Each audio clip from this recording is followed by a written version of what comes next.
Hinatulang guilty sa kaso sina Cedric Lee, Dennis Cornejo, Ferdinand Guerrero at Simeon Ras sa kasong isinampa laban sa kanila ng aktor na si Vong Navarro. Sina Lee, Cornejo, Guerrero at Ras ay guilty at sinintensyahan sila ng panghabang buhay na pagkakakulong ayon sa korte. Kinansela na rin ng korte ang piyansa ng mga akusado. Personal pang dumalos si Ras at Cornejo na agad dinakip. Samantalang naglabas naman ng korte laban kina Cedric Lee at Guerrero. Inutusan din ng RTC ang mga akusado na bayaran si Vong Navarro bilang exemplary damages. Bagamat hindi dumalo si Navarro sa pagdinig, sinabi ng kanyang legal counsel na si Attorney Alma Malyonga na tinanggap ni Navarro ang desisyon.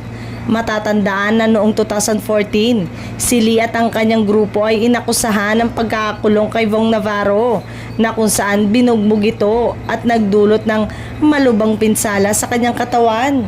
Maaalalang 10 taon na ang nakakaraan mula nang maganap ang insidenteng ito.